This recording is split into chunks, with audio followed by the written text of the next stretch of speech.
ವಿರಾಟ್ ಕೊಹ್ಲಿ, ನೀವು ಯಾಕೆ ಓಡಿಲ್ಲ? ಇದು ಒಂದೇ ಪ್ರಶ್ನೆ ಜೈಸ್ವಾಲ್ ನಿಮ್ಗೆ ಕೇಳೋದು. ಜೈಸ್ವಾಲ್ ಕೊಹ್ಲಿ ನಡುವ 102 ರನ್ಸ್ ಪಾರ್ಟ್ನರ್ಶಿಪ್ ಆಗಿತ್ತು. ಎಲ್ಲ ಚೆನ್ನಾಗಿ ನಡೆದಿತ್ತು. ಆದರೆ 15 ನಿಮಿಷ ಮೊದಲ ಒಳಗಡೆ ಭಾರತ 3 ವಿಕೆಟ್ಸ್ ಕಳ್ಕೊಂಡ್ರು.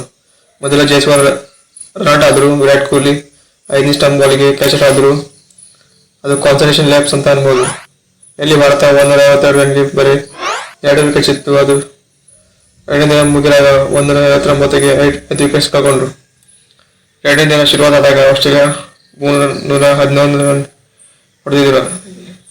ಎಲ್ಲಿ ಬುಮ್ರಾ ಆಲ್ಔಟ್ ಮಾಡ್ತಾರ ಅಂತ ತಿಳ್ಕೊಂಡಿದ್ವಿ. ಆದರೆ ಸ್ಟೀವ್ ಸ್ಮಿತ್ ಸೆಂಚುರಿ ಹೊಡೆದ್ರು. ಪ್ಯಾಟ್ ಕಮಿನ್ಸ್ ಕೂಡ ಕೂಡಿ 112 ರನ್ ಪಾರ್ಟಿಸಿಪೇಟ್ ಮಾಡಿದ್ರು. ಸ್ಕೋರ್ ಬೋರ್ಡ್ 411 ಮಾಡಿದ್ರು. ಪ್ಯಾಟ್ ಕಮಿನ್ಸ್ 49 ರನ್ಗೆ ಔಟ್ ಆದ್ರು. ಆದರೆ ಸ್ಕೋರ್ ಬೋರ್ಡ್ ಹಂಗೆ ಚಾಲನೆ ಇತ್ತು. ಸ್ಟೀವ್ ಸ್ಮಿತ್ 140 ರನ್ ಹೊಡೆದು ಔಟ್ ಆದ್ರು. ಎಲ್ಲ ಕೂಡ ಆಸ್ಟ್ರೇಲಿಯಾ 474 ರನ್ ಹೊಡೆದು ಆಲ್ಔಟ್ ಆದ್ರು. ಈಗ ಭಾರತಕ್ಕೆ ಇನ್ನೂ 111 ರನ್ ಬೇಕು ಫಾಲೋ ಆನ್ ಬೇಡ ಅಂದ್ರೆ. ಆದರೆ ಅದು ಬಹಳ ದೂರ ಐತಿ ಟಾರ್ಗೆಟ್. ಬ್ಯಾಟಿಂಗ್ ಅಲ್ಲಿ ತಪ್ಪಿದೆ. ಆದರೆ ಅವರು ಫಾಲೋ ಉಳಿಸ್ಕೋತಾರ ದೇವರೇ ಗೊತ್ತು.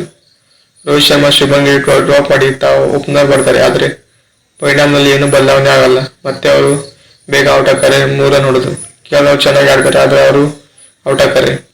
ಬಾಕ್ಸಿಂಗ್ ಡೇ ಬಗ್ಗೆ ನಿಮಗೆ ಮಾಹಿತಿ ಇಲ್ಲ ಅಂದ್ರೆ ಐ ಬಟನ್ ಮೇಲೆ ಕ್ಲಿಕ್ ಮಾಡಿ. ವಿಡಿಯೋ ಇಷ್ಟ ಆದರೆ ಲೈಕ್ ಮಾಡಿ, ಶೇರ್ ಮಾಡಿ, ಸಬ್ಸ್ಕ್ರೈಬ್ ಮಾಡಿ. ಧನ್ಯವಾದ.